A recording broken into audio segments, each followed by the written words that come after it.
Hello बच्चों, welcome back to my YouTube channel. आज हम क्लास 10th का जो टॉपिक है एलिमिनेशन मेथड्स को कंटिन्यू करेंगे। आई होप कि आपने जो प्रीवियस वीडियो है इस चैप्टर की वो देखी होंगे, जिसके अंदर हमने सब्स्टिट्यूशन मेथड को डिस्क्राइब किया है। थोड़ा सा इंट्रोडक्शन भी पढ़ा था इस चैप्टर का। आज उसी के अंदर हम एक टॉपिक और पढ़ेंगे जिसका नाम है एलिमिनेशन मेथड। ये भी सेम हमें पॉइंट ऑफ इंटरसेक्शन निकालने के लिए हेल्पफुल होता है। सब्स्टिट्यूशन मेथड के कंपैरेटिवली ये मेथड थोड़ा इजी होता है। मैक्सिमम स्टूडेंट्स क्या करते हैं, इसकी प्रेफरेंस लेते हैं, इसको यूज़ करते हैं ज़्यादातर। तो करना क्या कैसे होता है, एलिमिनेशन का मतलब क्या होता है, एलिमिनेट करना। मतलब हमें कोई ना कोई एक वेरिएबल को क्या करना है, एलिमिनेट करना। वो आपकी चॉइस है कि आप एक्स को एलिमिनेट कर लो या किसको एलिमिनेट कर लो, वाई को। एलिमिनेट करने के लिए हमें करना क्या होता है कि हमें इनके कॉफिशिएंट्स को क्या करना होता है बेटा, सेम करना होता है। जैसे यहाँ 3 है, यहाँ 2 है, यहाँ 2 है, यहाँ 3 है। किसी भी एक वेरिएबल के कॉफिशिएंट्स को क्या कर सकते हैं हम बेटा, सेम कर लेते हैं। देन उसको क्या कर देंगे, फिर हम एलिमिनेट करते हैं। कैसे? जैसे मैं कहूँ, मैं y को एलिमिनेट करता हूँ क्योंकि एक पॉजिटिव साइन है और एक नेगेटिव साइन है, ये थोड़ा सिंपल रहेगा। तो मैंने क्या कहा, 3 multiply by equation first and 2 by equation second and adding the equations. जो मेरी इक्वेशंस बनेंगी उन्हें क्या कर देंगे, फिर हम ऐड कर देंगे। कैसे बेटा, देखते हैं। स्टार्टिंग में मैंने क्या कहा, इस कंप्लीट इक्वेशन को मैं किससे मल्टीप्लाई करना है, 3 मल्टीप्लाई बाई इक्वेशन।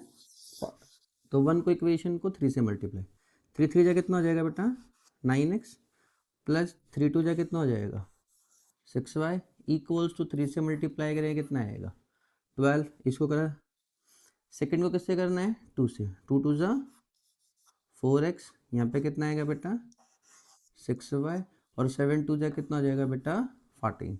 हमें क्या करना है बेटा, इसको ऐड करना है। तो ऐड करेंगे तो कितना जाएगा बेटा, देखो इससे ये वाला पेयर क्या हो गया हमारा, कैंसल आउट। इन दोनों को ऐड करो, कितना आएगा बेटा यहाँ पर 26, और इन दोनों को ऐड करेंगे तो यहाँ पर कितना आएगा बेटा 13x। तो यहाँ से क्या चीज़ पता लगी, 13x किसके इक्वल है 26, तो x किसके इक्वल आ जाएगा बेटा 26 अपॉन 13, जो कि x की जो वैल्यू है वो मुझे कितने मिल जाएगी 2। तो 13 2 जा कितना होता है बेटा 26। तो देखो कितनी सिंपली मेरे को x की वैल्यू मिल गई यहाँ से। अब हम क्या करेंगे, यहीं पे दोबारा क्या देखेंगे हम, put the value of x equation first.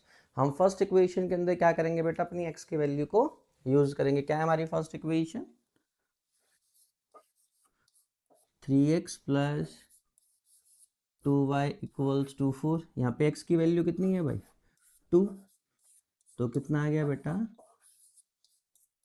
Equals to 4, 3 2 जा 6, तो 2y कितना आएगा बेटा 4 माइनस एक्स, तो 2y कितना आ गया बेटा जी -2। तो y की जो वैल्यू है वो कितनी हो जाएगी -2 अपॉन 2, तो y की जो वैल्यू है इट वाज इक्वल्स टू -1। तो x और y की जो मेरी वैल्यू है वो मुझे इजीली मिल गई। ये मेथड इसीलिए इजी पड़ता है क्योंकि इसके अंदर हमें बस थोड़ा सा स्टेप एक और मल्टीप्लिकेशन का करना होता है। देन उसके बाद इजीली मुझे बहुत आराम से क्या करते हैं, इसके अंदर मेरी वैल्यूज़ मिल जाती है। ठीक है, आई होप आपको मेथड भी समझ में आया होगा। कुछ और क्वेश्चंस भी देखते हैं इसी मेथड के ऊपर।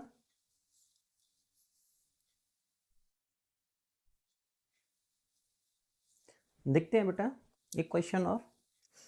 अब देखो, जैसे मेरे पास ये दो इक्वेशंस मिली है मुझे यहाँ पर, इन दो इक्वेशन पे अगर हम सब्स्टिट्यूशन या एलिमिनेशन मेथड लगाते हैं, ये दोनों के दोनों मेथड्स हमारे ना काफ़ी लेंथी पड़ते हैं इस इक्वेशन के अंदर। और सीबीएसई में ये वाला क्वेश्चन क्या होता है, काफ़ी बार रिपीट होता है।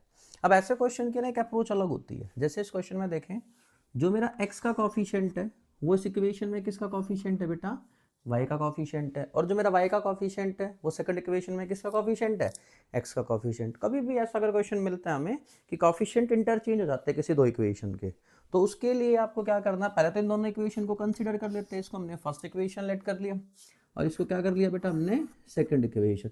तो सिंपल तरीका क्या है, एक बार हम इन दोनों को adding direct adding equation first and second. हम इन दोनों इक्वेशन को बेटा क्या करते हैं, ऐड करते हैं। तो देखते हैं क्या आएगा, इन दोनों को ऐड करेंगे। देखो फर्स्ट को फर्स्ट के अंदर 37 में 63 ऐड करेंगे तो आई थिंक कितना हो जाएगा बेटा मेरा 100x हो जाएगा। सेम प्लस कितना हो जाएगा भाई 100y हो जाएगा इक्वल्स टू 137 के अंदर 167, तो ये हो गया 100, 100 टू 100 कितना हो जाएगा बेटा ये मेरा 300।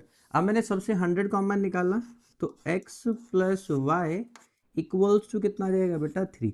तो यहाँ से एक नई इक्वेशन आई जिसको हम इक्वेशन क्या कहेंगे थर्ड।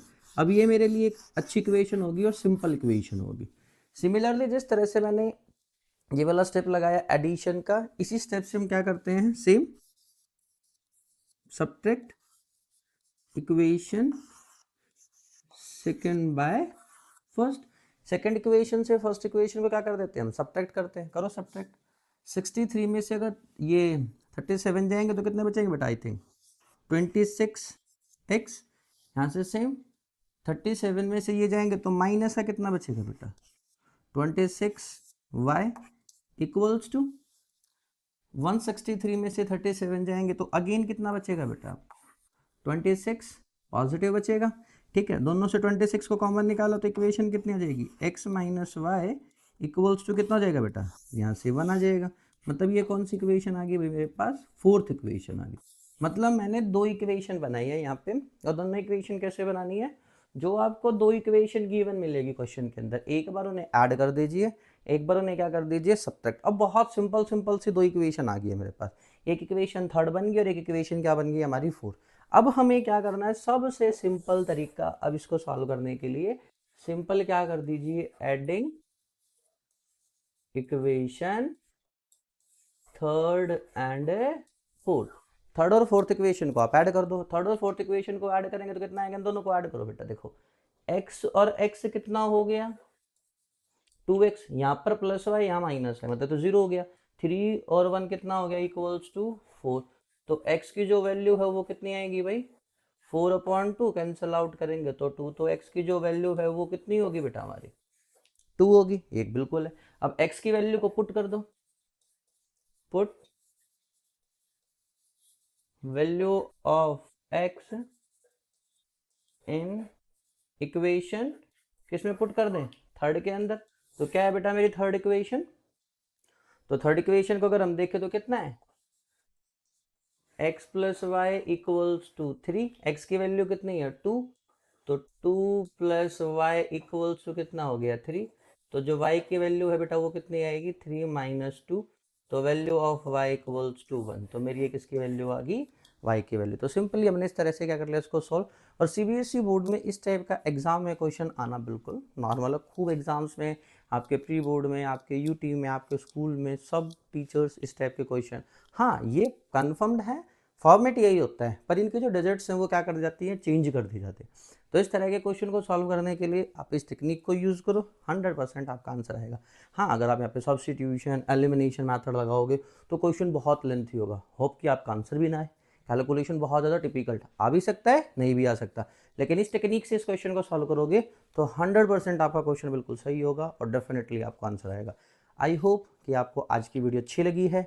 अगर आपने प्रीवियस वीडियो और आज की वीडियो देखी है तो हम सिस्टम ऑफ लीनियर इक्वेशन वाले चैप्टर की पेयर ऑफ जो लीनियर इक्वेशन है उसके अंदर जो हम x और y की वैल्यू जो निकालते हैं वो इजीली अब हम क्या कर सकते हैं फाइंड आउट कर सकते हैं। अब जो बचता है इस चैप्टर के अंदर वो सिर्फ एक चीज़ बचती है जो है वर्ड प्रॉब्लम, कि किस तरह से हम वर्ड प्रॉब्लम को समझें। तो नेक्स्ट वीडियो में हम वर्ड प्रॉब्लम की क्लासेस लेकर आएंगे जिसमें हम जितने भी टाइप्स के हमारे वर्ड प्रॉब्लम्स हैं उनको 1 बाय 1 क्या करेंगे हम सॉल्व करेंगे, उनके फॉर्मेट को समझेंगे, किस तरह से उसको कंसीडर करें ताकि मेरी वर्ड प्रॉब्लम एक पर्टिकुलर एक परफेक्ट फ्रेमवर्क में आए और मैं उसको क्या कर सकूँ सॉल्व कर सकूँ। Thank you. अगर वीडियो अच्छी लगी हो तो लाइक करें, शेयर करें एंड सब्सक्राइब करें। Thank you.